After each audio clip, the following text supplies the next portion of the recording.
Hi, I'm Jason Ray with Simply Home. We're here in Simply Home's Demo Center for today's tech tip. We're going to be talking about bed pads today, and we're going to start out by talking about what a bed pad is and how it's used. So this is an example of one of our bed pads. It has two parts with it. You have the actual pad itself, and then you have a wireless sensor which is attached right here.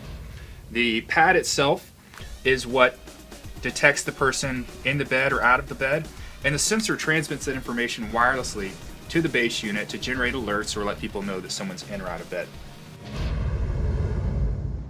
Next, we're going to talk about use cases with the bed pad and a common misconception with the utilization of a bed pad. So the bed pad itself is meant for alerting people that someone has gotten out of bed or in bed or has been out of bed for an extended period of time. It's not going to be useful for detecting seizures or if somebody wants to know right when somebody gets out of bed. The system is programmed to try and cut down on false alarms by building in a delay to make sure that someone's actually off of the pad. So there will be a 2 to 3 second delay in alerting that someone is out of bed, and it's not going to work if you need to know right when somebody is starting to get up out of bed. But if you have someone who's a fall risk or you're concerned about them being out of bed for a long period of time at night, this type of bed pad is going to be ideal. So looking at how the bed pad should be installed, if you have the bed here, and this is actually shown printed on the front of the pad here, but you want to place the pad underneath the back and shoulder area, and you want the pad to be across the bed. You don't want it to be going down the bed. You want it to be across the bed so that when the person lays down, it's going to pick them up as they lay down. Obviously the pad's only going to work if it's positioned properly and the person's on it. So if the bed pad moves or shifts over time, it's not going to work properly, so you need to check periodically to make sure that the bed pad is placed properly.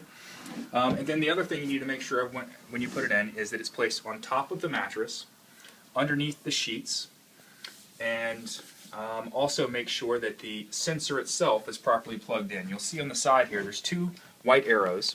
This can come unplugged, and you want to make sure that when you plug it in, it snaps completely together. You'll hear it snap. And so a few things to check when you're putting in: make sure that's completely together. You can even reinforce that with some electrical tape if you need to. And then just run this sensor. You can undo the twist tie here, and then run it just back behind the bed or place it underneath the bed, and it should work just fine. A few troubleshooting tips if you're having issues with your bed pad. First, like we talked about earlier, make sure your bed pad is positioned properly. And you're going to want to make sure it's, again, positioned in the middle of where the person's going to sleep, across the bed. And you're also going to want to check and make sure that the pad itself is plugged in. As we talked about earlier, it could look like the device is plugged in like this, but it may not be completely snapped together, so just make sure that that is snapped together. If those two things are good and you're still having issues with it, check and make sure that the pad is not folded or creased. If it's been folded or creased at any time, it won't work properly. You'll need to have it replaced. And the final thing would be to look at how long the pad has been in place. The pads themselves work for approximately a year, depending on how much they're used.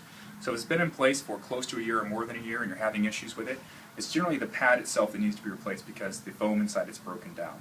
So to get that replaced, it's very simple. Just call our customer support team. We'll ship you a new pad. You can keep the sensor. Just unplug the old pad, plug in the new pad, make sure, again, it's positioned properly, give it a test, and everything should be good to go. If you have any other questions or concerns, please give our customer support team a call at 877-684-3581.